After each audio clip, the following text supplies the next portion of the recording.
Quiero que se fije bien en esta imagen. Guárdela en la memoria porque volveremos sobre ella. Se trata, en efecto, de un carro al galope encontrado en la zona de Tamasjet, al sur de Argelia. Una pintura como otras que iremos viendo, que guarda una estrecha relación con la historia que quiero contarle. Otra historia oficialmente imposible, que no será del agrado de los arqueólogos ortodoxos. Pero la verdad, como usted sabe muy bien, no es patrimonio de nadie. Sígame y juzgue por sí mismo.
Keops, Kefren, Micerinos, el símbolo de Egipto, la última de las 7 maravillas del mundo antiguo, y sobresaliendo como una reina Keops, la gran pirámide. Una construcción incomprensible, un desafío a la razón, una obra que provoca vértigo. ¿Quién la levantó y sobre todo cómo? Keops reúne 3 millones de bloques de piedra caliza y granítica. Bloques que oscilan entre 2 y 40 toneladas de peso. Bloques tallados con tal precisión que no permiten el paso de una hoja de papel. Un monumento cuyo revestimiento original, hoy casi desaparecido, estaba formado por losas de caliza pulida de hasta 16 toneladas. Y a su lado, otro coloso, Kefren, casi 1.700.000 metros cúbicos de piedra. Bloques idénticos a los de Keops, con un revestimiento original de caliza pulida y granito rojo de Asuán. En su base cabrían 7 campos de fútbol. Por último, Micerinos, la más modesta pero igualmente soberbia y desconcertante. Su altura equivale a un edificio de 20 plantas. Hoy la tecnología tendría graves dificultades para alzar y depositar esos bloques de piedra.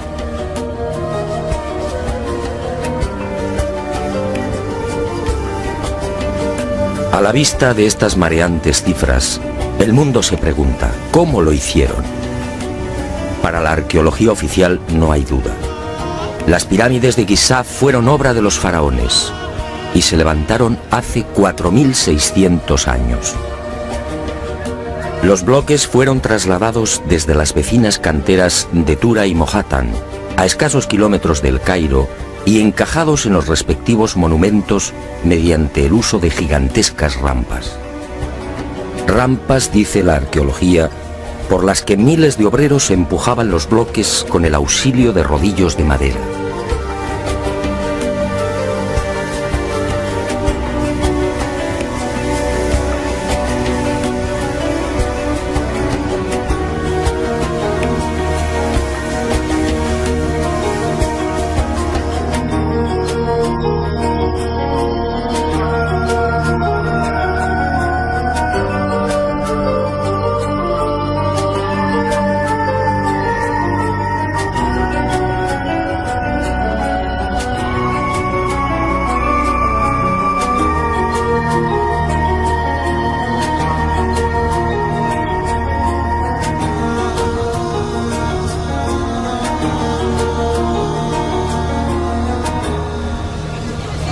Pero la célebre teoría de las rampas, divulgada en el siglo XX por el arqueólogo alemán Ludwig Borchardt, no termina de convencer a cuantos hemos tenido el privilegio de pisar la meseta de Giza y contemplar estos 3 millones de bloques.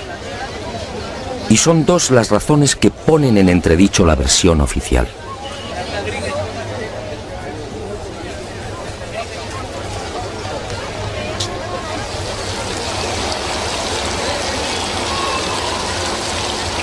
Según los arqueólogos, la Gran Pirámide fue construida por Keops, el faraón que reinó entre los años 2590 y 2567 a.C. Basta un sencillo cálculo para comprobar que en esos 23 años de reinado, los trabajadores tuvieron que mover y elevar hasta las correspondientes hiladas un total de 357 bloques por día. 357 moles de piedra con pesos que oscilan entre 2.000 y 40.000 kilos. 357 gigantescos sillares en 12 horas. Es decir, un bloque cada 2 minutos. Por mucha mano de obra que pudiera reunir Keops, la empresa en cuestión resulta más que dudosa. Y no solo por el arduo problema de organización, sino sobre todo por las evidentes dificultades técnicas a la hora de izar y encajar estos monstruos de caliza, granito y mármol. Los arqueólogos más conservadores se defienden escudándose en lo escrito por Heródoto en el siglo V a.C. Según el padre de la historia, los bloques eran levantados de grada en grada con el concurso de una serie de máquinas formadas por maderos cortos. Esto, al parecer, fue lo que le contaron los sacerdotes durante su visita a Egipto. Pero la narración del escritor griego no constituye un punto de partida sólido y fiable. En el 450 a.C., cuando Heródoto recorre el Nilo, habían transcurrido 2000 años desde la supuesta construcción de la Gran Pirámide por Keops.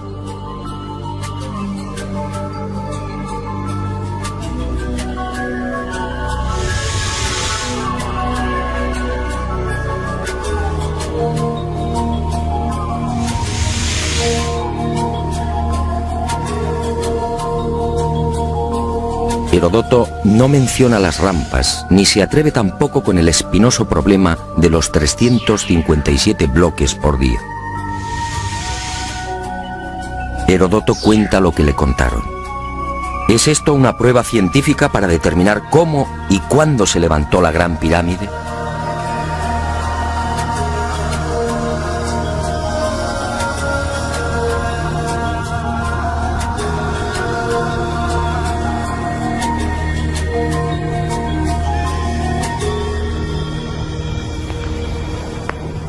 Pero existe una segunda razón de mayor calado que hace dudar de lo establecido por la arqueología.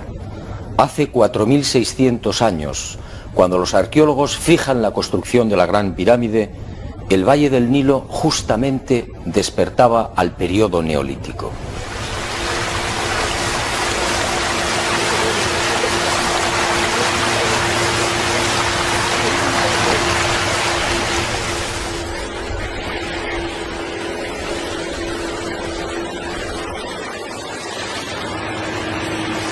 En otras palabras, tanto en el sur, en el Alto Egipto, como en las regiones del Fayum y del delta occidental, los habitantes malvivían en chozas de juncos y adobe.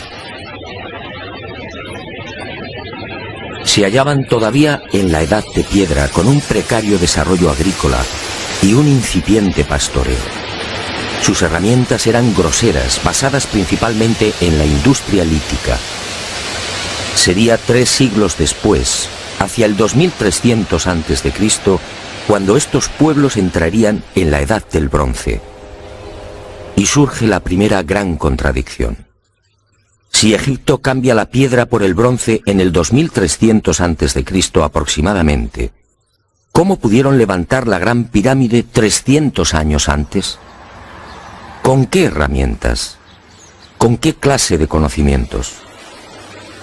¿Cómo explicar semejante salto cualitativo?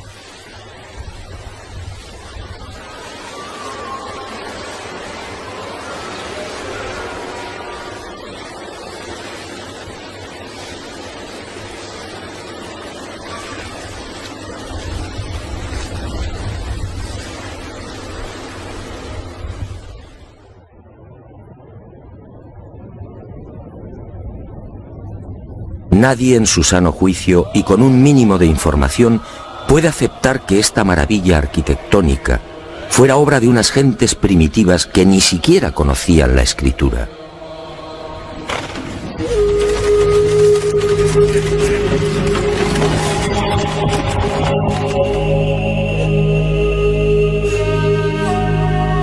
El testimonio de Heródoto, en efecto, deja mucho que desear.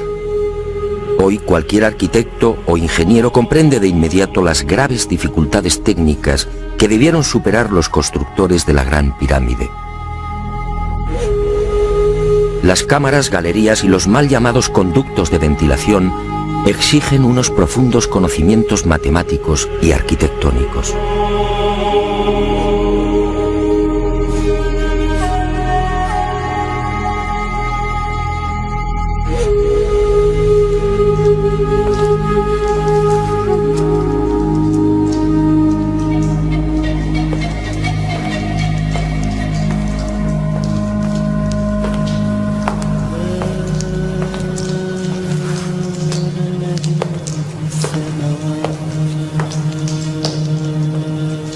Basta echar un vistazo a las toscas herramientas con las que, según los arqueólogos, se construyeron las pirámides para comprender que algo falla en esta historia. Unas herramientas, además, que no existían hace 4600 años. Es que estos mazos, niveles, bolas de dolerita, escuadras, trineos de madera y regletas sirvieron para establecer las asombrosas proporciones de la Gran Pirámide. ¿Cómo explicar, por ejemplo, que la desviación de la orientación norte-sur de sus caras no supere los 3 minutos 20 segundos hacia el oeste? ¿Cómo explicar la increíble perfección de la angulación de los bloques de revestimiento? Hoy solo podríamos alcanzarla con instrumentos ópticos. ¿Cómo entender que hace 4600 años aquellos pueblos neolíticos dispusieran ya de una medida tan perfecta como el codo? Como es sabido, solo en la era espacial se ha podido comprobar que el metro estaba mal medido. Su longitud en realidad es algo más de lo que siempre habíamos creído. El metro exacto tiene una longitud de 1.047. Pues bien, 2 codos egipcios equivalían exactamente a 1.047. El metro de la era espacial. ¿Cómo lo lograron? Pero las dudas y contradicciones no terminan ahí. Hasta el día de hoy nadie ha logrado explicar satisfactoriamente el sistema de iluminación utilizado a la hora de construir las pirámides. Las tradicionales antorchas no sirven. No hay restos de hollín en techos o paredes. En cuanto a la fórmula de los espejos, reflejando la luz solar hasta lo más profundo, tampoco resiste un análisis medianamente serio. El movimiento del Sol obligaría a los constructores a una penosa labor de permanente rectificación. Esa luz sería útil como mucho para las salas y galerías más próximas a la entrada.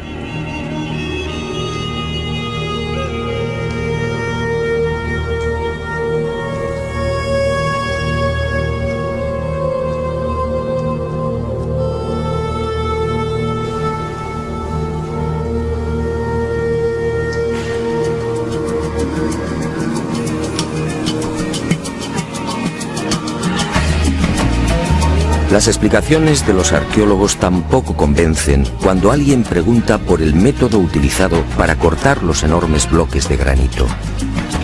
¿Herramientas de cobre? Eso sería como intentar cortar una mesa de mármol con unas tijeras.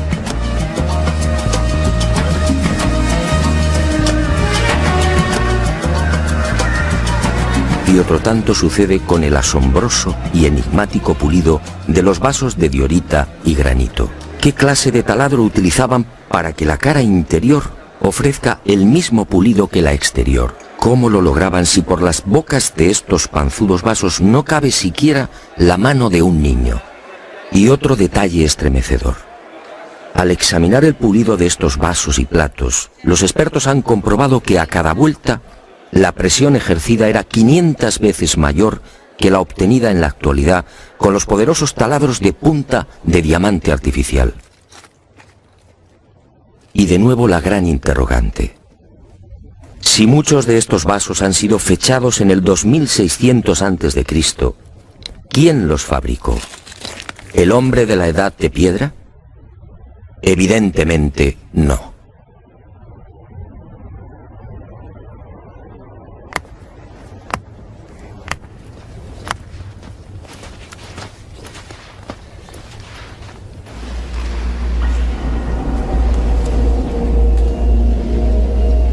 ¿Y quién fue capaz de un pulido como el que presenta el supuesto sarcófago de la pirámide de Keops?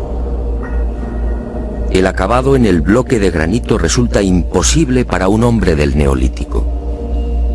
Mientras las esquinas aparecen absolutamente cuadradas, el índice de imperfección de la superficie del sarcófago no llega a 2/10 milésimas de pulgada. Es decir, la 10ª parte del espesor de un cabello humano. Esa perfección en el trabajo sobre la negra y dura diorita alcanza su máxima expresión en la estatua del citado faraón Kefren, hallada en el Templo del Valle, junto a la pirámide que lleva su nombre. El pulido de la misma es tal que solo cabe el silencio. Nadie sabe, nadie entiende cómo se logró semejante belleza hace 4500 años. ¿Y cómo explicar la técnica empleada para la ejecución de estas perforaciones? Son perfectamente visibles en muchos lugares del Egipto faraónico. Aquí, en la entrada real de la pirámide de Keops, tenemos una muestra. Para la arqueología no hay misterio. Estos orificios, dicen, se conseguían mediante la introducción en la piedra de un cilindro hueco que al girar cortaba el granito. Pero al examinar la espiral grabada en el interior, algo no concuerda con la versión oficial. La distancia entre línea y línea es de 2.5 milímetros. Nosotros en la actualidad, utilizando taladros con punta de diamante artificial, solo podemos alcanzar 0.05 milímetros por vuelta.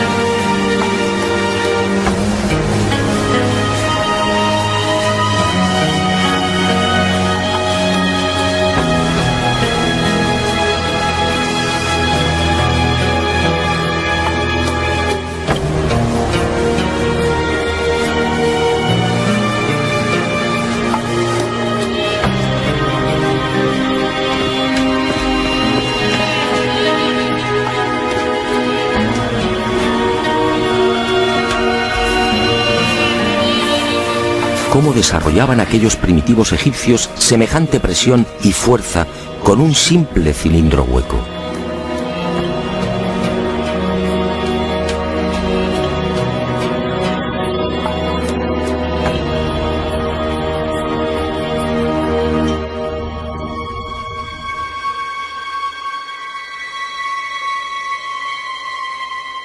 Y aunque algo posterior en el tiempo, también lo descubierto en la tumba de Tutankamón nos deja con la boca abierta.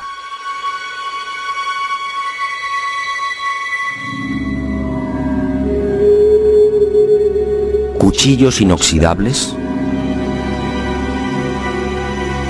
sandalias y manoplas de oro, una cama ergonómica, una cama con la parte de los pies más elevada, favoreciendo así la circulación sanguínea. ¿Cómo es posible hace 3.333 años? ¿De quién lo aprendieron?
Hoy, francamente, son muy pocos los que creen en la versión oficial. Hace 4.600 años, los pueblos que habitaban esta región no estaban en condiciones de imaginar siquiera este portento arquitectónico. Pero entonces, ¿quién levantó las pirámides?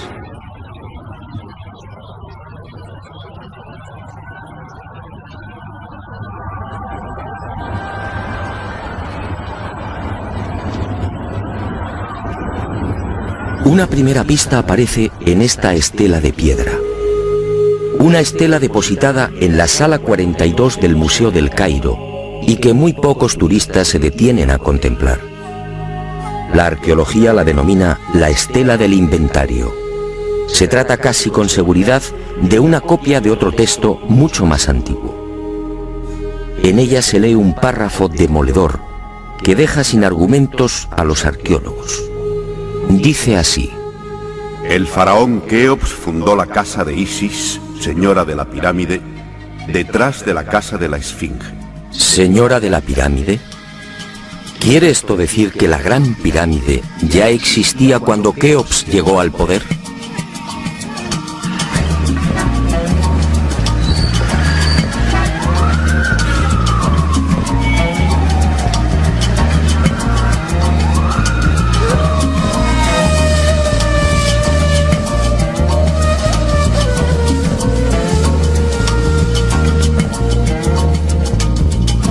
La segunda pista, mucho más espectacular, se encuentra a casi 3.000 kilómetros del Cairo. Y hacia allí nos dirigimos.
Este papiro, o lo que queda de él, recibe el nombre de Canon de Turín. Fue descubierto en 1822 por el viajero italiano Bernardino Drobetti en la antigua ciudad egipcia de Tebas. El propio Champollion lo tradujo, concediéndole una singular importancia. Pero la arqueología ha preferido ignorarlo. Y no es de extrañar a la vista de su contenido. Esta escritura hierática procede de la época del no menos célebre Ramsés II, entre los años 1290 y 1224 a.C. Para algunos, el faraón que persiguió a Moisés. En total, 160 fragmentos correspondientes a 11 hojas escritas hace 3200 años y en las que se lee una extraña lista de reyes. Una lista de reyes egipcios imposible para la ciencia. Imposible, sí, porque de aceptar lo manifestado en este documento arqueológico, la cronología faraónica se vendría abajo. ¿Y qué dice este papiro de 1,70 metros de longitud? Sencillamente que en un lejano pasado, Egipto fue gobernado por unos seres mitad hombres, mitad dioses, que recibían el nombre de Sen-Suhor, los compañeros de Horus. La lista de estos misteriosos reyes sitúa el primer gobierno en el Valle del Nilo, no durante el faraón Menes hace 5000 años como afirma la arqueología, sino mucho más atrás en el tiempo, concretamente hace 11.000 años. Esta desconcertante y revolucionaria lista de reyes aparece ratificada en buena medida por otra historia igualmente despreciada por los arqueólogos. Me refiero a lo escrito por Manetón en el 240 a.C.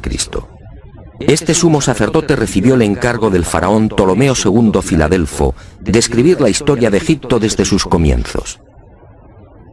Manetón tuvo acceso a la documentación depositada en el templo de On, en Heliópolis, y cumplió el trabajo. En los escasos fragmentos que se conservan de su obra, en especial en los recopilados por Eusebio, puede leerse algo insólito que, como decía, coincide en lo básico con lo relatado en el Canon de Turín. Según Manetón, antes de Menes, el primer faraón de la primera dinastía, Egipto fue gobernado por unos semidioses y también durante miles de años. El sumo sacerdote greco-egipcio no habla de los Sen-Suhor, pero la casualidad es más que sospechosa. ¿Quiénes eran los Sen-Suhor?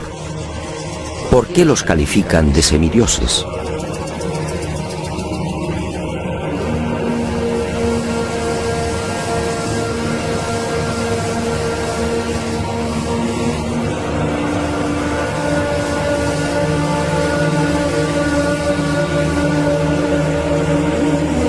Para los arqueólogos más conservadores, los Sen-Suhor y la información suministrada por Manetón son pura fantasía.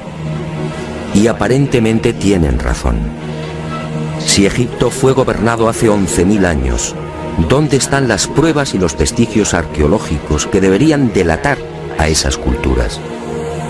¿O están ahí? ¿No será que la arqueología no los quiere ver?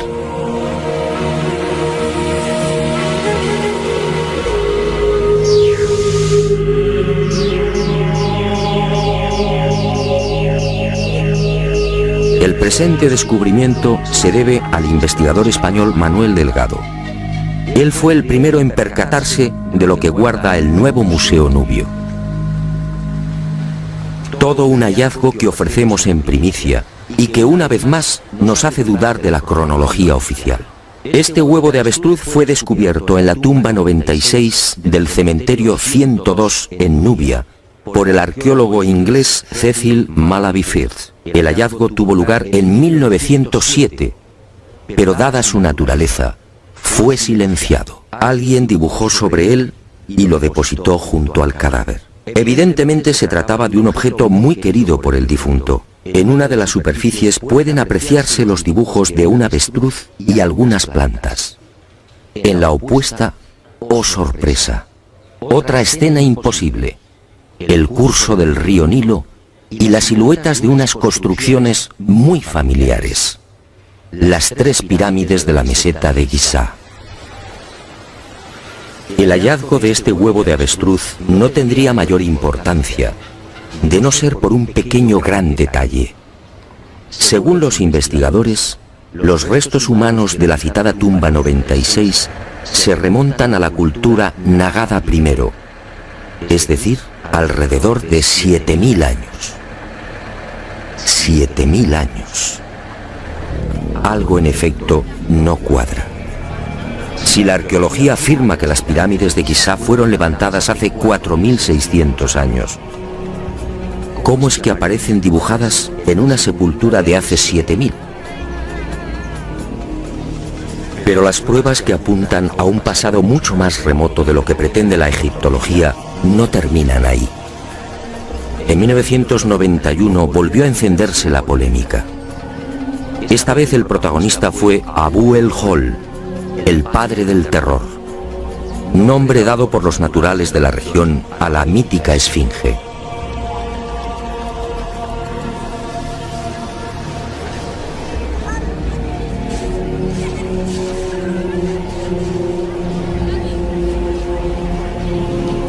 La esfinge, otro monumento emblemático de Egipto construido según la arqueología por el faraón Kefren hace 4500 años.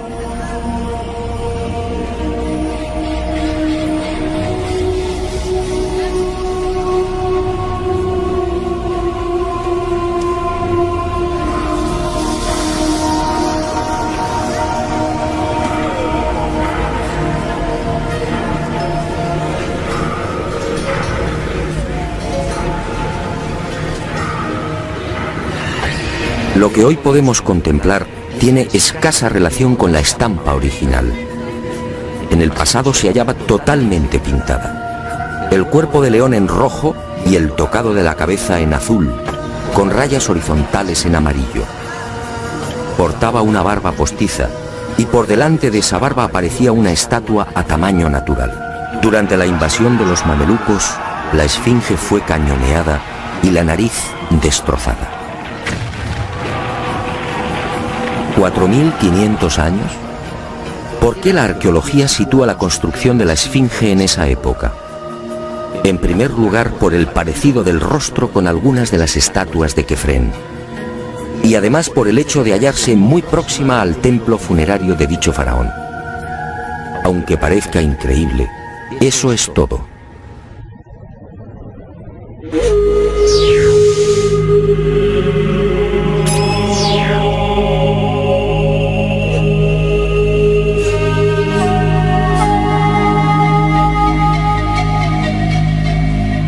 Y en 1991, como decía, los arqueólogos fueron arrinconados de nuevo contra las cuerdas. Un equipo de la Universidad de Boston, dirigido por el geólogo Robert Scott, dio a conocer un estudio que retrasaba la construcción de la esfinge en varios miles de años. Mediante la utilización de ondas sonoras y micrófonos especiales, los geólogos norteamericanos exploraron las rocas que forman parte de la esfinge. El resultado fue asombroso. La zona delantera del monumento y parte de las paredes del foso que la rodea presentan una erosión de 2 metros de profundidad, provocada por las lluvias.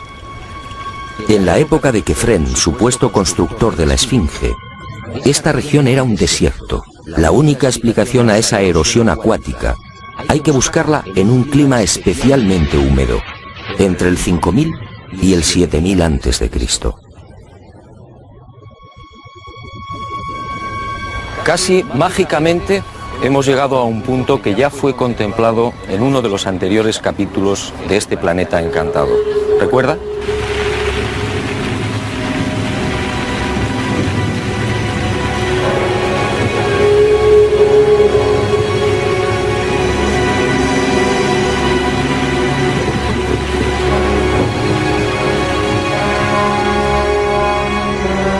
Al hablar del Gran Jardín, pudimos comprobar cómo todo el norte de África, hace unos 12.000 años aproximadamente, se vio sometido a un dramático cambio climático. En otras palabras, la Universidad de Boston acertó.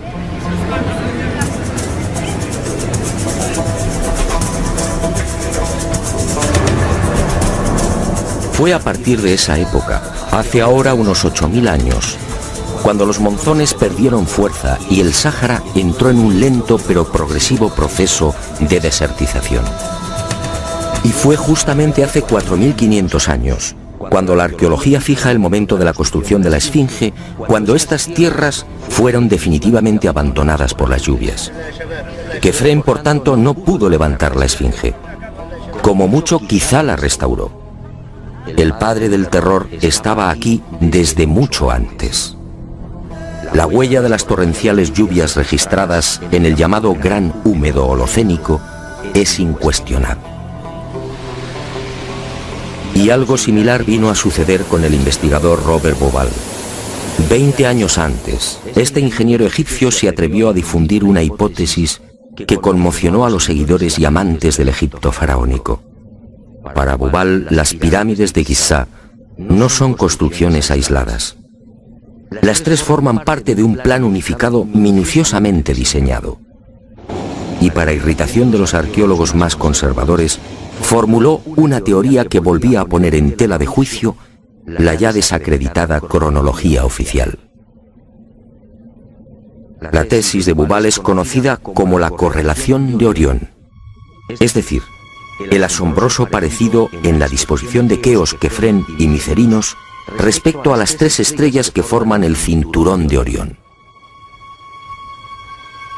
Basta trazar una línea entre las tres pirámides y otra entre las estrellas del cinturón para observar que sendas ubicaciones son casi idénticas.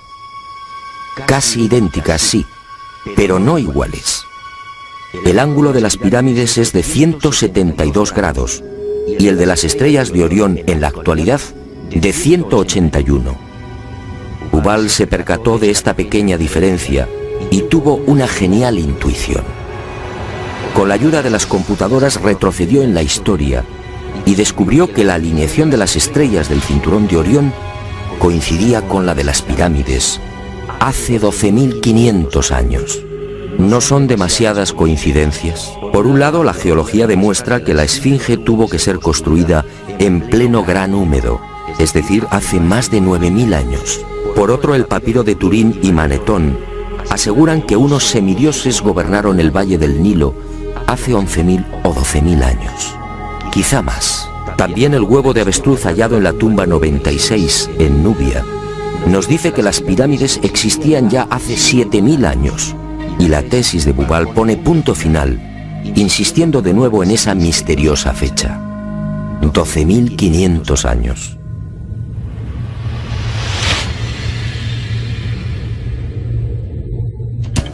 Si tres indicios constituyen una prueba, ¿qué podemos pensar cuando al menos se contabilizan 5?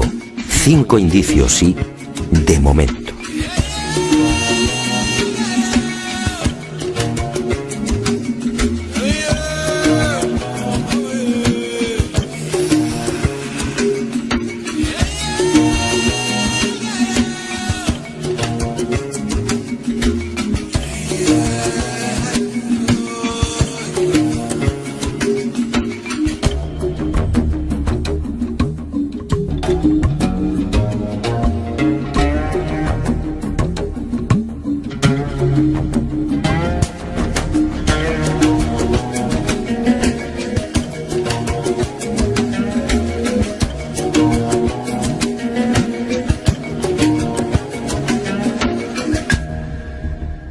No, las pruebas que contradicen la versión de la arqueología oficial no han concluido. ¿Recuerda usted esta pintura? Fue descubierta en el Tassili argelino. Según los arqueólogos, tiene una antigüedad aproximada de 5.500 años, probablemente mucho más. Se trata, en mi opinión, de un carro egipcio. Pero ¿cómo es posible? ¿Un carro egipcio a 2.500 kilómetros del Nilo?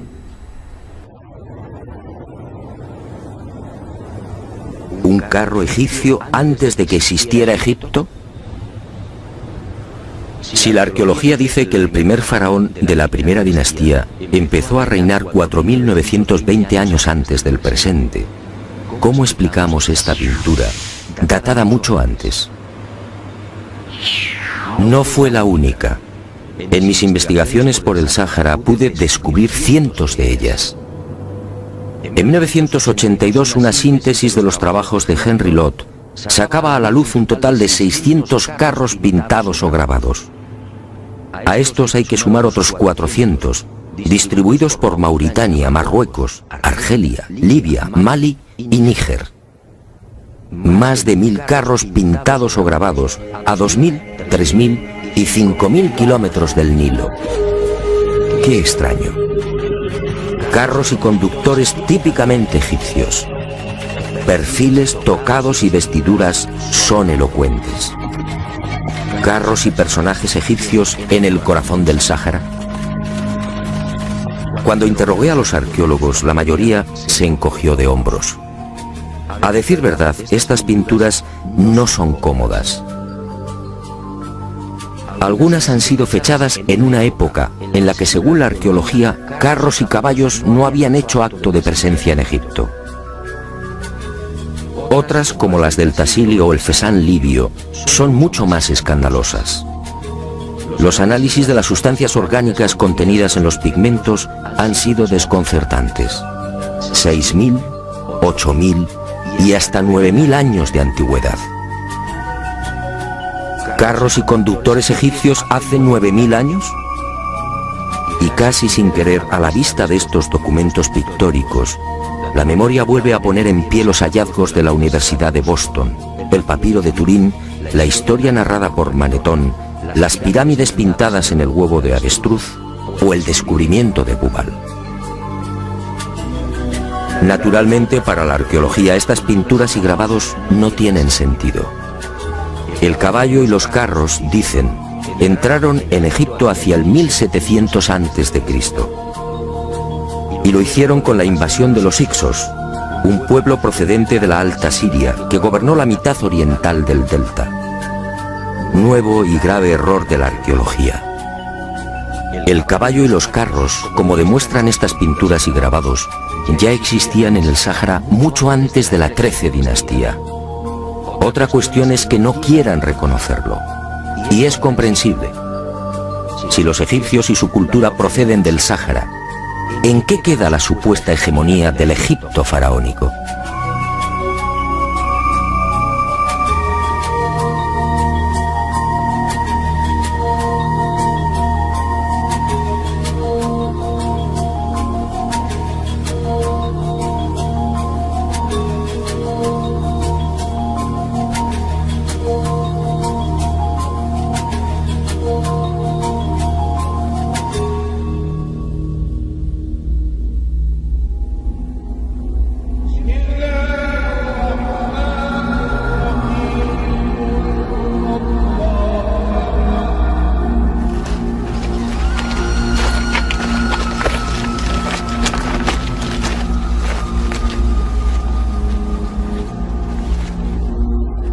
Pero las imposibles pinturas egipcias en el Sáhara, a 2500 kilómetros del Nilo, no se limitan a carros al galope. Otras, para desconcierto e irritación de la arqueología, presentan escenas muy diferentes. Ofrendas. Personajes adornados con el ureus, la serpiente sagrada sobre las cabezas. Barcas igualmente egipcias. Vestimentas similares a las que lucen faraones y sacerdotes. Individuos de perfil al más puro estilo egipcio. Pinturas todas ellas muy anteriores al Egipto faraónico.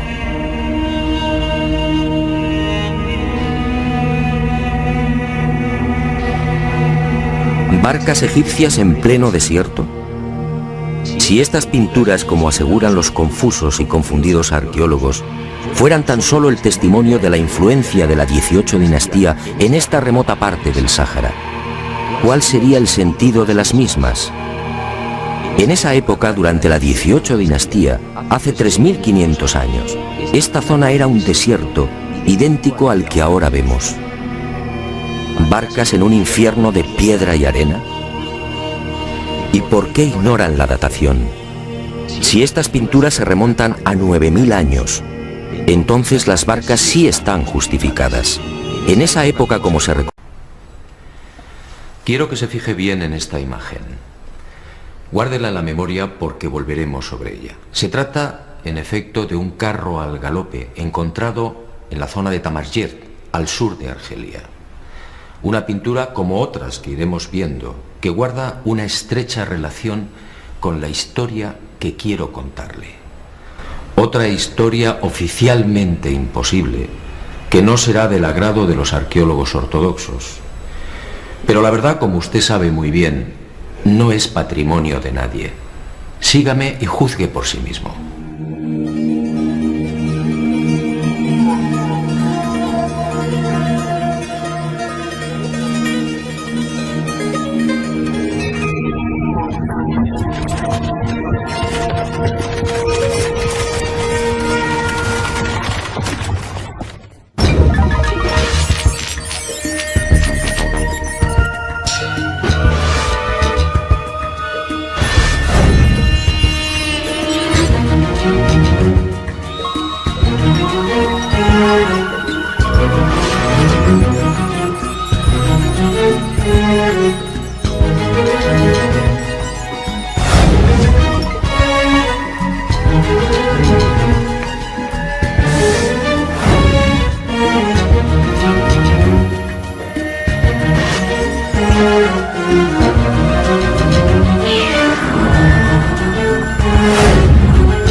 Keops, Kefren, Micerinos, el símbolo de Egipto, la última de las 7 maravillas del mundo antiguo, y sobresaliendo como una reina Keops, la gran pirámide.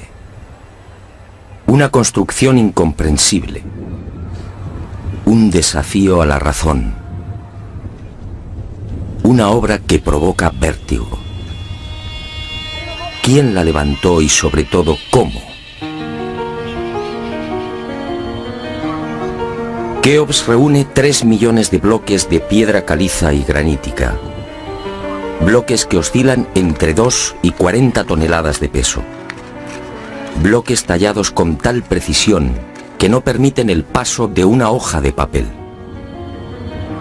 Un monumento cuyo revestimiento original, hoy casi desaparecido, estaba formado por losas de caliza pulida de hasta 16 toneladas. Y a su lado, otro coloso, Kefren, casi 1.700.000 metros cúbicos de piedra. Bloques idénticos a los de Keops, con un revestimiento original de caliza pulida y granito rojo de Asuán. En su base cabrían 7 campos de fútbol. Por último, Micerinos, la más modesta pero igualmente soberbia y desconcertante. Su altura equivale a un edificio de 20 plantas. Hoy la tecnología tendría graves dificultades para alzar y depositar esos bloques de piedra.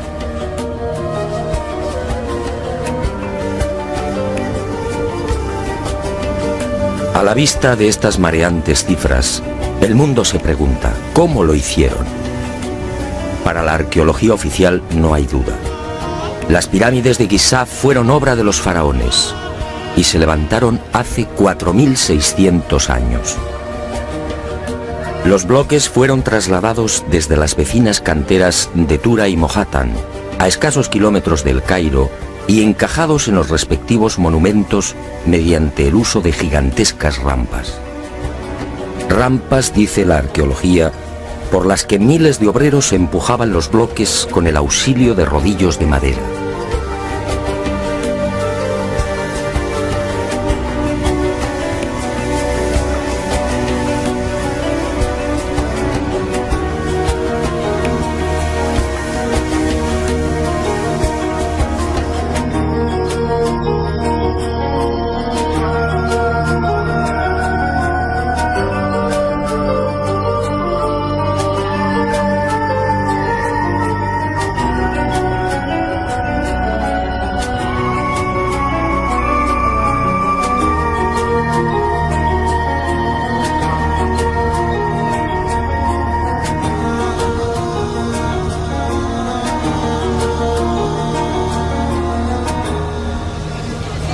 Pero la célebre teoría de las rampas, divulgada en el siglo XX por el arqueólogo alemán Ludwig Borchardt, no termina de convencer a cuantos hemos tenido el privilegio de pisar la meseta de Giza y contemplar estos 3 millones de bloques.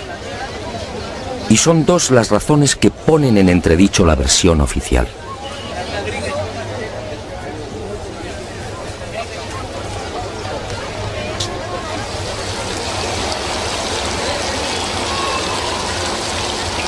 Según los arqueólogos, la Gran Pirámide fue construida por Keops, el faraón que reinó entre los años 2590 y 2567 a.C. Basta un sencillo cálculo para comprobar que en esos 23 años de reinado, los trabajadores tuvieron que mover y elevar hasta las correspondientes hiladas un total de 357 bloques por día. 357 moles de piedra con pesos que oscilan entre 2.000 y 40.000 kilos. 357 gigantescos sillares en 12 horas. Es decir, un bloque cada 2 minutos. Por mucha mano de obra que pudiera reunir Keops, la empresa en cuestión resulta más que dudosa. Y no solo por el arduo problema de organización, sino sobre todo por las evidentes dificultades técnicas a la hora de izar y encajar estos monstruos de caliza, granito y mármol. Los arqueólogos más conservadores se defienden escudándose en lo escrito por Heródoto en el siglo V a.C. Según el padre de la historia, los bloques eran levantados de grada en grada con el concurso de una serie de máquinas formadas por maderos cortos. Esto, al parecer, fue lo que le contaron los sacerdotes durante su visita a Egipto. Pero la narración del escritor griego no constituye un punto de partida sólido y fiable. En el 450 a.C., cuando Heródoto recorre el Nilo, habían transcurrido 2000 años desde la supuesta construcción de la Gran Pirámide por Keops.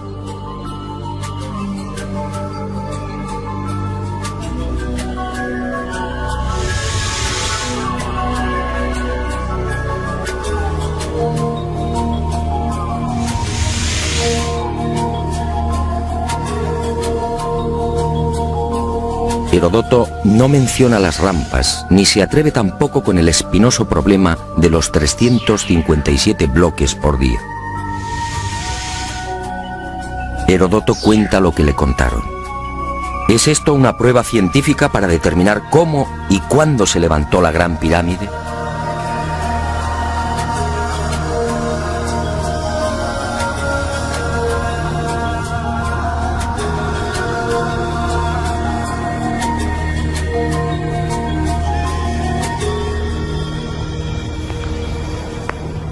Pero existe una segunda razón de mayor calado que hace dudar de lo establecido por la arqueología.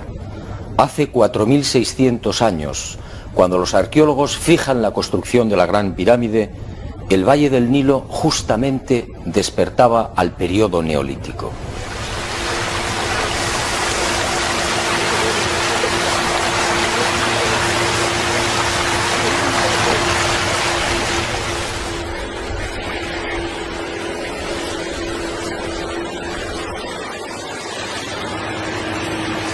En otras palabras, tanto en el sur, en el Alto Egipto, como en las regiones del Fayum y del Delta Occidental, los habitantes malvivían en chozas de juncos y adobe.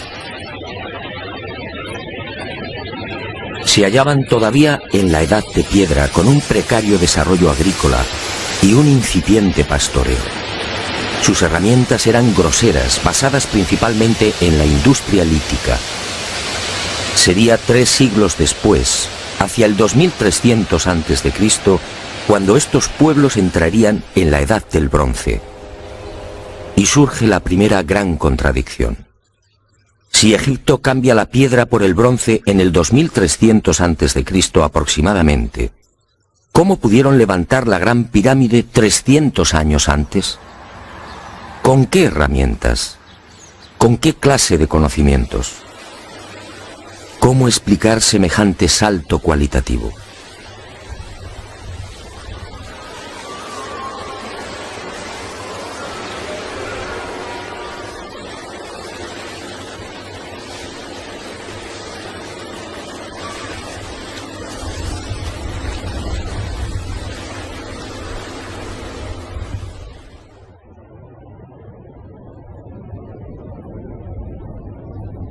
Nadie en su sano juicio y con un mínimo de información puede aceptar que esta maravilla arquitectónica fuera obra de unas gentes primitivas que ni siquiera conocían la escritura.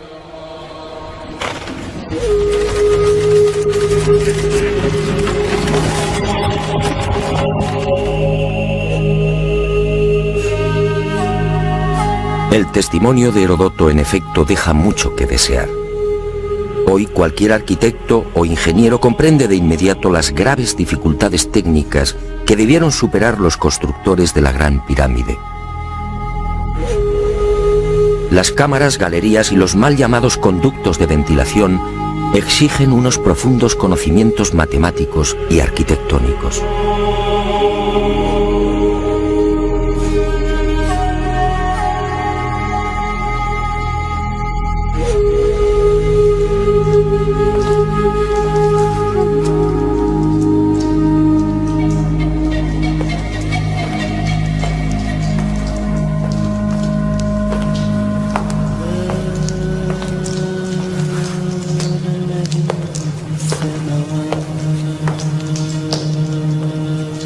Basta echar un vistazo a las toscas herramientas con las que, según los arqueólogos, se construyeron las pirámides para comprender que algo falla en esta historia.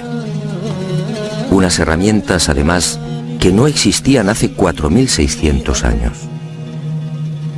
Es que estos mazos, niveles, bolas de dolerita, escuadras, trineos de madera y regletas sirvieron para establecer las asombrosas proporciones de la Gran Pirámide. ¿Cómo explicar, por ejemplo, que la desviación de la orientación norte-sur de sus caras no supere los 3 minutos 20 segundos hacia el oeste? ¿Cómo explicar la increíble perfección de la angulación de los bloques de revestimiento? Hoy solo podríamos alcanzarla con instrumentos ópticos. ¿Cómo entender que hace 4600 años aquellos pueblos neolíticos dispusieran ya de una medida tan perfecta como el codo? Como es sabido, solo en la era espacial se ha podido comprobar que el metro estaba mal medido. Su longitud en realidad es algo más de lo que siempre habíamos creído. El metro exacto tiene una longitud de 1.047. Pues bien, 2 codos egipcios equivalían exactamente a 1.047. El metro de la era espacial. ¿Cómo lo lograron? Pero las dudas y contradicciones no terminan ahí. Hasta el día de hoy nadie ha logrado explicar satisfactoriamente el sistema de iluminación utilizado a la hora de construir las pirámides. Las tradicionales antorchas no sirven. No hay restos de hollín en techos o paredes. En cuanto a la fórmula de los espejos, reflejando la luz solar hasta lo más profundo, tampoco resiste un análisis medianamente serio. El movimiento del Sol obligaría a los constructores a una penosa labor de permanente rectificación.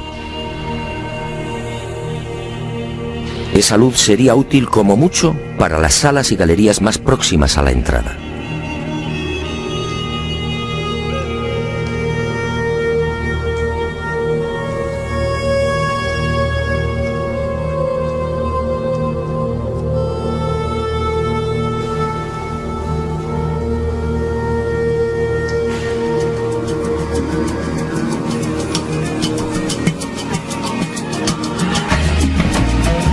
Las explicaciones de los arqueólogos tampoco convencen cuando alguien pregunta por el método utilizado para cortar los enormes bloques de granito. ¿Herramientas de cobre? Eso sería como intentar cortar una mesa de mármol con unas tijeras.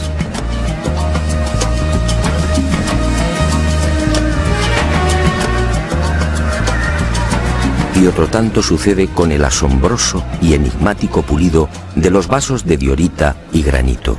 ¿Qué clase de taladro utilizaban para que la cara interior ofrezca el mismo pulido que la exterior? ¿Cómo lo lograban si por las bocas de estos panzudos vasos no cabe siquiera la mano de un niño?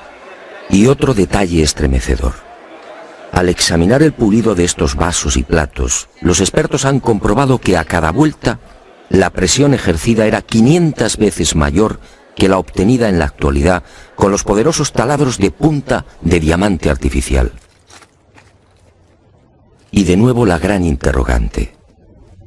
Si muchos de estos vasos han sido fechados en el 2600 a.C., ¿quién los fabricó?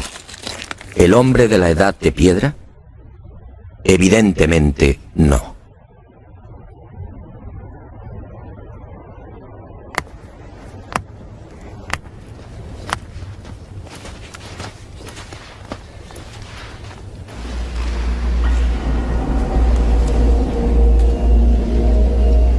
¿Y quién fue capaz de un pulido como el que presenta el supuesto sarcófago de la pirámide de Keops? El acabado en el bloque de granito resulta imposible para un hombre del Neolítico. Mientras las esquinas aparecen absolutamente cuadradas, el índice de imperfección de la superficie del sarcófago no llega a 2/10 milésimas de pulgada. Es decir, la 10ª parte del espesor de un cabello humano. Esa perfección en el trabajo sobre la negra y dura diorita alcanza su máxima expresión en la estatua del citado faraón Kefren, hallada en el Templo del Valle, junto a la pirámide que lleva su nombre. El pulido de la misma es tal que solo cabe el silencio. Nadie sabe, nadie entiende cómo se logró semejante belleza hace 4500 años. ¿Y cómo explicar la técnica empleada para la ejecución de estas perforaciones? Son perfectamente visibles en muchos lugares del Egipto faraónico. Aquí, en la entrada real de la pirámide de Keops, tenemos una muestra. Para la arqueología no hay misterio. Estos orificios, dicen, se conseguían mediante la introducción en la piedra de un cilindro hueco que al girar cortaba el granito. Pero al examinar la espiral grabada en el interior, algo no concuerda con la versión oficial. La distancia entre línea y línea es de 2.5 milímetros. Nosotros en la actualidad, utilizando taladros con punta de diamante artificial, solo podemos alcanzar 0.05 milímetros por vuelta.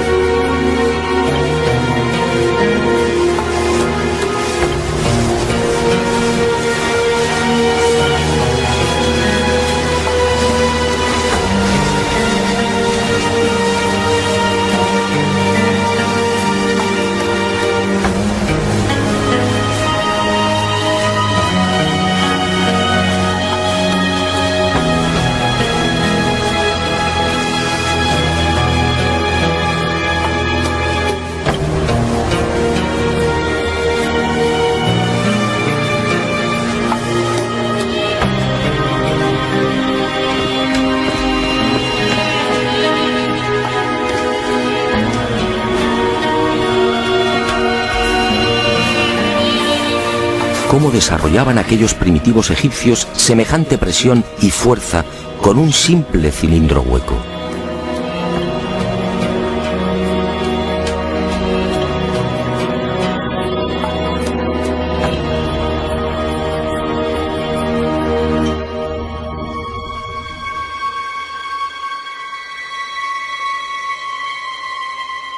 Y aunque algo posterior en el tiempo, también lo descubierto en la tumba de Tutankamón nos deja con la boca abierta.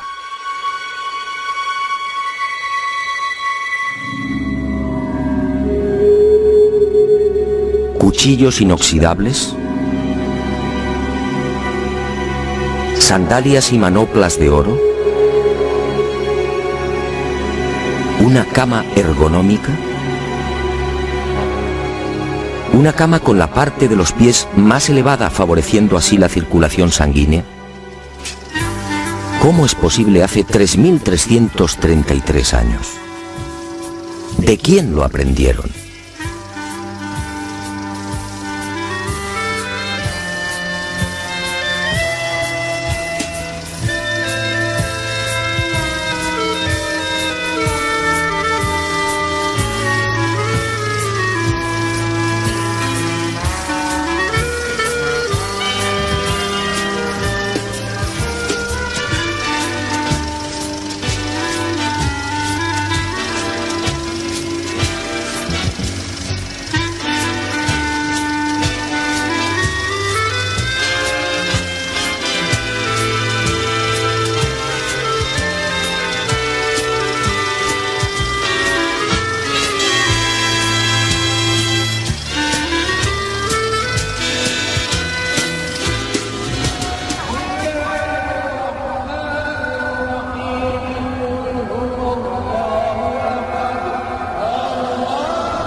Hoy, francamente, son muy pocos los que creen en la versión oficial. Hace 4.600 años, los pueblos que habitaban esta región no estaban en condiciones de imaginar siquiera este portento arquitectónico. Pero entonces, ¿quién levantó las pirámides?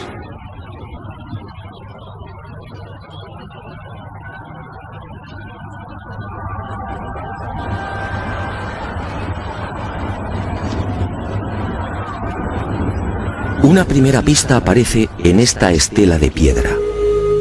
Una estela depositada en la sala 42 del Museo del Cairo y que muy pocos turistas se detienen a contemplar. La arqueología la denomina la estela del inventario. Se trata casi con seguridad de una copia de otro texto mucho más antiguo. En ella se lee un párrafo demoledor que deja sin argumentos a los arqueólogos. Dice así: el faraón Keops fundó la casa de Isis, señora de la pirámide, detrás de la casa de la Esfinge. ¿Señora de la pirámide? ¿Quiere esto decir que la gran pirámide ya existía cuando Keops llegó al poder?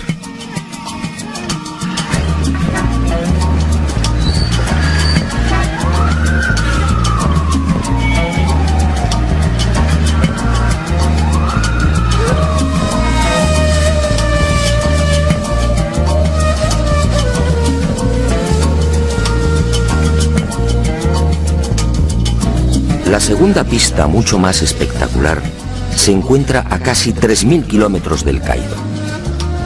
Y hacia allí nos dirigimos.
Este papiro, o lo que queda de él, recibe el nombre de Canon de Turín.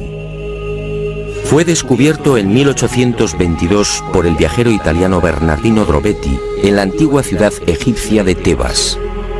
El propio Champollion lo tradujo, concediéndole una singular importancia. Pero la arqueología ha preferido ignorarlo. Y no es de extrañar a la vista de su contenido. Esta escritura hierática procede de la época del no menos célebre Ramsés II, entre los años 1290 y 1224 a.C. Para algunos, el faraón que persiguió a Moisés. En total, 160 fragmentos correspondientes a 11 hojas escritas hace 3200 años y en las que se lee una extraña lista de reyes. Una lista de reyes egipcios imposible para la ciencia. Imposible, sí, porque de aceptar lo manifestado en este documento arqueológico, la cronología faraónica se vendría abajo. ¿Y qué dice este papiro de 1,70 metros de longitud? Sencillamente que en un lejano pasado, Egipto fue gobernado por unos seres mitad hombres, mitad dioses, que recibían el nombre de Sensuhor, los compañeros de Horus. La lista de estos misteriosos reyes sitúa el primer gobierno en el Valle del Nilo, no durante el faraón Menes hace 5000 años como afirma la arqueología, sino mucho más atrás en el tiempo, concretamente hace 11.000 años. Esta desconcertante y revolucionaria lista de reyes aparece ratificada en buena medida por otra historia igualmente despreciada por los arqueólogos. Me refiero a lo escrito por Manetón en el 240 a.C. Este sumo sacerdote recibió el encargo del faraón Ptolomeo II Filadelfo de escribir la historia de Egipto desde sus comienzos.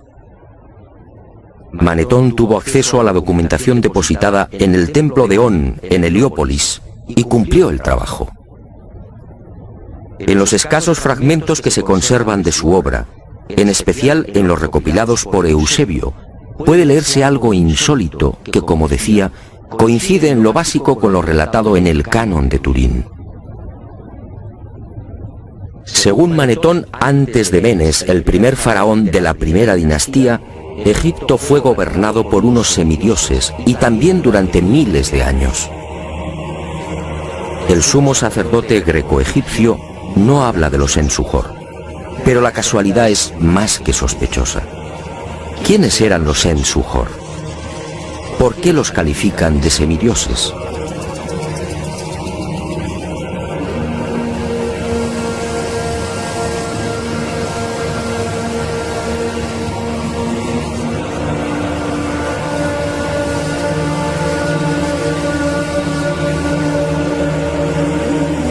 Para los arqueólogos más conservadores, los Sensuhor y la información suministrada por Manetón son pura fantasía.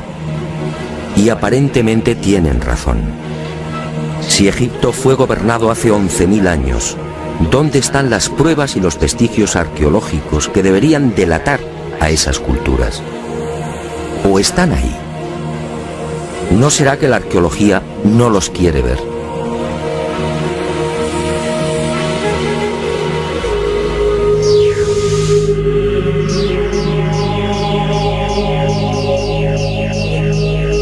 El presente descubrimiento se debe al investigador español Manuel Delgado. Él fue el primero en percatarse de lo que guarda el nuevo Museo Nubio. Todo un hallazgo que ofrecemos en primicia y que una vez más nos hace dudar de la cronología oficial. Este huevo de avestruz fue descubierto en la tumba 96 del cementerio 102 en Nubia por el arqueólogo inglés Cecil Malaby Firth. El hallazgo tuvo lugar en 1907, pero dada su naturaleza, fue silenciado. Alguien dibujó sobre él y lo depositó junto al cadáver. Evidentemente se trataba de un objeto muy querido por el difunto. En una de las superficies pueden apreciarse los dibujos de un avestruz y algunas plantas. En la opuesta, ¡oh sorpresa!, otra escena imposible: el curso del río Nilo y las siluetas de unas construcciones muy familiares: las 3 pirámides de la meseta de Giza. El hallazgo de este huevo de avestruz no tendría mayor importancia, de no ser por un pequeño gran detalle. Según los investigadores, los restos humanos de la citada tumba 96 se remontan a la cultura Nagada I, es decir, alrededor de 7000 años. 7000 años. Algo en efecto no cuadra. Si la arqueología afirma que las pirámides de Giza fueron levantadas hace 4600 años, ¿cómo es que aparecen dibujadas en una sepultura de hace 7000?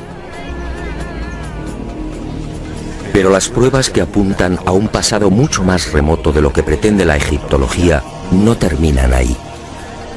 En 1991 volvió a encenderse la polémica. Esta vez el protagonista fue Abu el-Hol, el padre del terror, nombre dado por los naturales de la región a la mítica esfinge.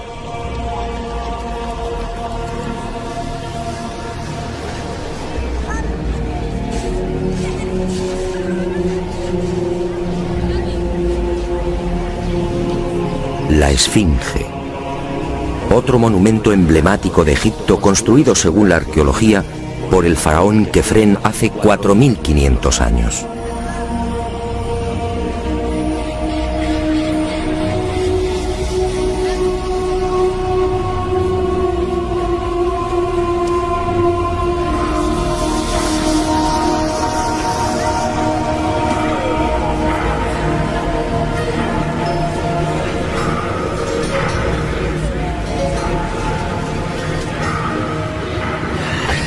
Lo que hoy podemos contemplar tiene escasa relación con la estampa original. En el pasado se hallaba totalmente pintada. El cuerpo de león en rojo y el tocado de la cabeza en azul, con rayas horizontales en amarillo.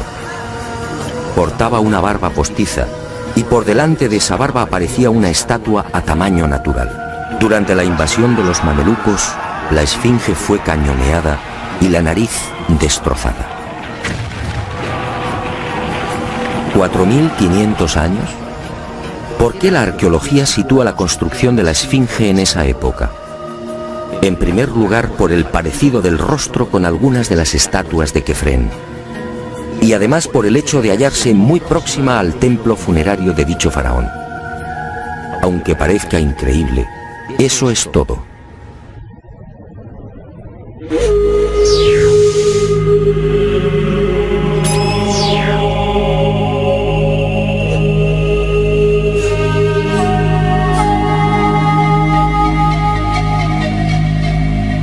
Y en 1991, como decía, los arqueólogos fueron arrinconados de nuevo contra las cuerdas. Un equipo de la Universidad de Boston, dirigido por el geólogo Robert Scott, dio a conocer un estudio que retrasaba la construcción de la esfinge en varios miles de años. Mediante la utilización de ondas sonoras y micrófonos especiales, los geólogos norteamericanos exploraron las rocas que forman parte de la esfinge. El resultado fue asombroso.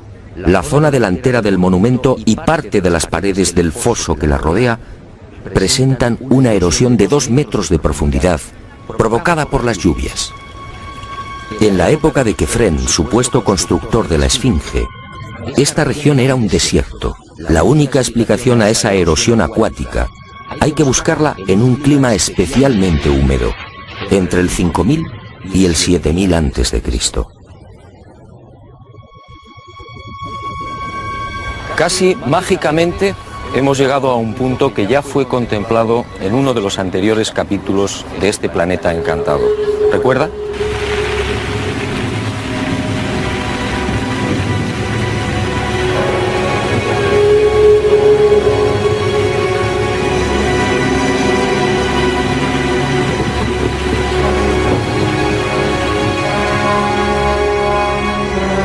Al hablar del Gran Jardín, pudimos comprobar cómo todo el norte de África, hace unos 12.000 años aproximadamente, se vio sometido a un dramático cambio climático.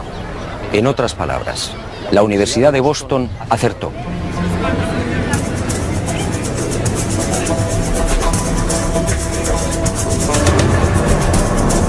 Fue a partir de esa época, hace ahora unos 8000 años, cuando los monzones perdieron fuerza y el Sáhara entró en un lento pero progresivo proceso de desertización. Y fue justamente hace 4500 años, cuando la arqueología fija el momento de la construcción de la Esfinge, cuando estas tierras fueron definitivamente abandonadas por las lluvias. Kefren, por tanto, no pudo levantar la Esfinge. Como mucho, quizá la restauró. El padre del terror estaba aquí desde mucho antes. La huella de las torrenciales lluvias registradas en el llamado Gran Húmedo Holocénico es incuestionable. Y algo similar vino a suceder con el investigador Robert Bauval. 20 años antes, este ingeniero egipcio se atrevió a difundir una hipótesis que conmocionó a los seguidores y amantes del Egipto faraónico. Para Bauval, las pirámides de Giza no son construcciones aisladas. Las tres forman parte de un plan unificado minuciosamente diseñado. Y para irritación de los arqueólogos más conservadores, formuló una teoría que volvía a poner en tela de juicio la ya desacreditada cronología oficial. La tesis de Bauval es conocida como la correlación de Orión, es decir, el asombroso parecido en la disposición de Keos, Kefren y Micerinos respecto a las tres estrellas que forman el cinturón de Orión. Basta trazar una línea entre las tres pirámides y otra entre las estrellas del cinturón para observar que sendas ubicaciones son casi idénticas. Casi idénticas, sí, pero no iguales. El ángulo de las pirámides es de 172 grados y el de las estrellas de Orión en la actualidad de 181. Bauval se percató de esta pequeña diferencia y tuvo una genial intuición. Con la ayuda de las computadoras retrocedió en la historia y descubrió que la alineación de las estrellas del cinturón de Orión coincidía con la de las pirámides hace 12.500 años. No son demasiadas coincidencias. Por un lado, la geología demuestra que la Esfinge tuvo que ser construida en pleno Gran Húmedo, es decir, hace más de 9.000 años. Por otro, el papiro de Turín y Manetón aseguran que unos semidioses gobernaron el valle del Nilo hace 11.000 o 12.000 años, quizá más. También el huevo de avestruz hallado en la tumba 96 en Nubia nos dice que las pirámides existían ya hace 7.000 años, y la tesis de Bauval pone punto final, insistiendo de nuevo en esa misteriosa fecha, 12.500 años.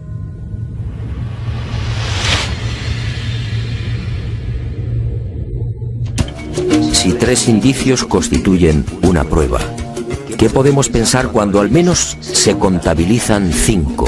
5 indicios, sí, de momento.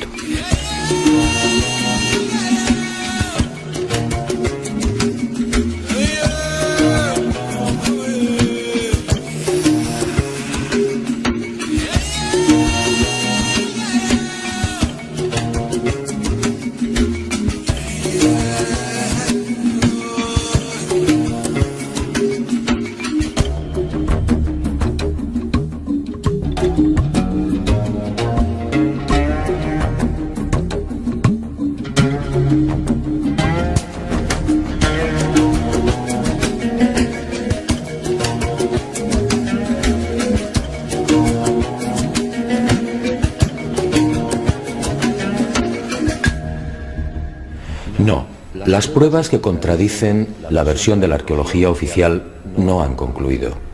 ¿Recuerda usted esta pintura? Fue descubierta en el Tassili argelino.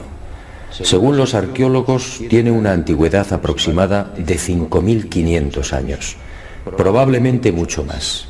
Se trata, en mi opinión, de un carro egipcio. Pero ¿cómo es posible?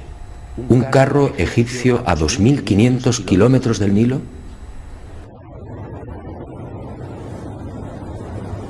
¿Un carro egipcio antes de que existiera Egipto? Si la arqueología dice que el primer faraón de la primera dinastía empezó a reinar 4.920 años antes del presente, ¿cómo explicamos esta pintura, datada mucho antes? No fue la única. En mis investigaciones por el Sáhara pude descubrir cientos de ellas. En 1982, una síntesis de los trabajos de Henry Lott sacaba a la luz un total de 600 carros pintados o grabados. A estos hay que sumar otros 400, distribuidos por Mauritania, Marruecos, Argelia, Libia, Mali y Níger. Más de 1000 carros pintados o grabados a 2000, 3000 y 5000 kilómetros del Nilo. ¡Qué extraño! Carros y conductores típicamente egipcios. Perfiles, tocados y vestiduras son elocuentes. Carros y personajes egipcios en el corazón del Sáhara. Cuando interrogué a los arqueólogos, la mayoría se encogió de hombros. A decir verdad, estas pinturas no son cómodas. Algunas han sido fechadas en una época en la que, según la arqueología, carros y caballos no habían hecho acto de presencia en Egipto. Otras, como las del Tassili o el Fesán libio, son mucho más escandalosas. Los análisis de las sustancias orgánicas contenidas en los pigmentos han sido desconcertantes. 6000, 8000 y hasta 9000 años de antigüedad. ¿Carros y conductores egipcios hace 9000 años? Y casi sin querer, a la vista de estos documentos pictóricos, la memoria vuelve a poner en pie los hallazgos de la Universidad de Boston, el papiro de Turín, la historia narrada por Manetón, las pirámides pintadas en el huevo de avestruz o el descubrimiento de Bubal. Naturalmente, para la arqueología, estas pinturas y grabados no tienen sentido. El caballo y los carros, dicen, entraron en Egipto hacia el 1700 a.C. y lo hicieron con la invasión de los Hicsos, un pueblo procedente de la Alta Siria que gobernó la mitad oriental del delta. Nuevo y grave error de la arqueología. El caballo y los carros, como demuestran estas pinturas y grabados, ya existían en el Sáhara mucho antes de la XIII dinastía. Otra cuestión es que no quieran reconocerlo, y es comprensible. Si los egipcios y su cultura proceden del Sáhara, ¿en qué queda la supuesta hegemonía del Egipto faraónico?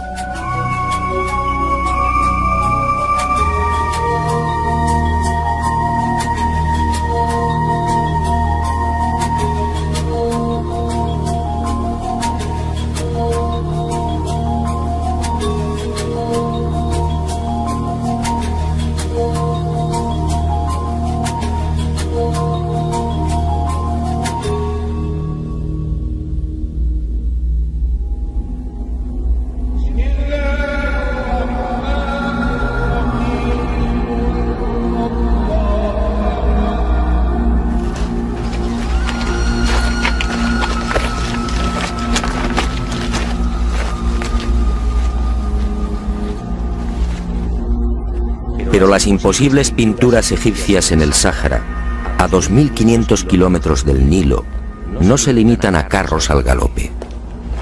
Otras, para desconcierto e irritación de la arqueología, presentan escenas muy diferentes.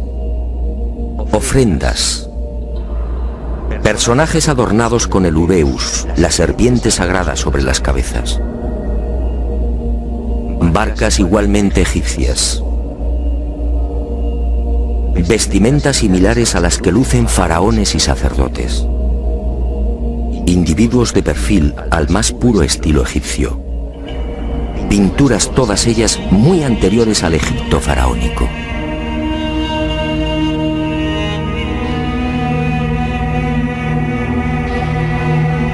¿Barcas egipcias en pleno desierto?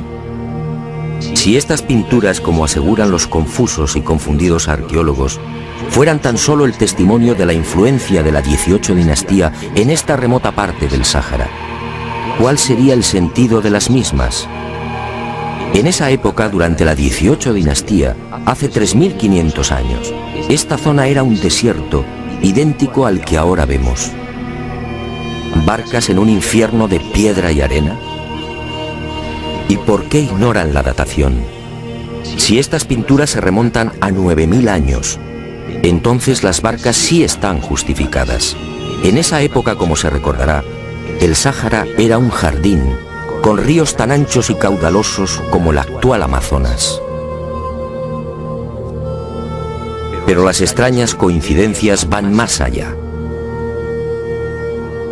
En esta tumba, a lo largo de más de 120 metros, hace 3100 años, Ramsés III mandó pintar lo que se conoce como el Libro de las Puertas, una especie de cartografía del más allá, una síntesis de la religión del inframundo, la religión del río infernal, la religión que partió del Sáhara y que posteriormente, con las migraciones, apareció entre los guanches, los íberos y los etruscos. ¿Casualidad? ¿Y qué decir de los cientos de representaciones de la vaca sagrada Hathor, del buey Apis o del carnero Amón, todos egipcios con el disco solar entre los cuernos? ¿Cómo explicar que estas mismas imágenes podamos encontrarlas en las pinturas y grabados rupestres de Marruecos, Libia o Argelia? Grabados y pinturas, no lo olvidemos, de 9.000, 10.000 y 12.000 años de antigüedad, es decir, muy anteriores a los bóvidos egipcios. Para el que lo quiera ver, está muy claro. El dios Sol o Amón-Ra de los egipcios, el Achamón de los guanches o el Baal-Jamón de los fenicios tienen un origen común: el profundo y olvidado Sáhara.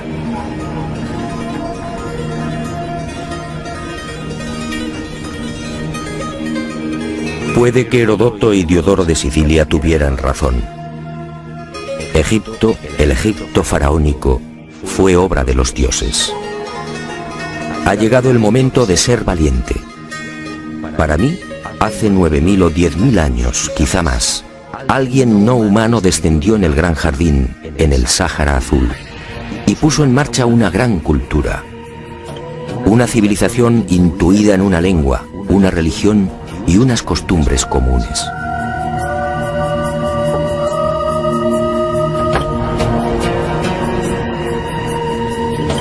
Esos seres, esos dioses de cabezas redondas pintados en Tassili, podían proceder de Orión.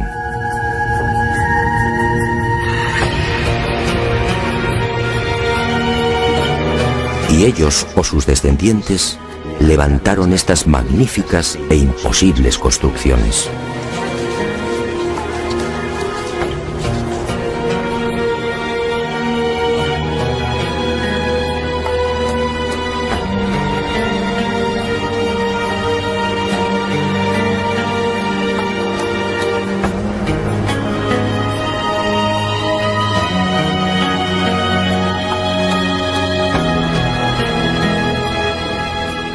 ¿Cree usted que se trata de un sueño?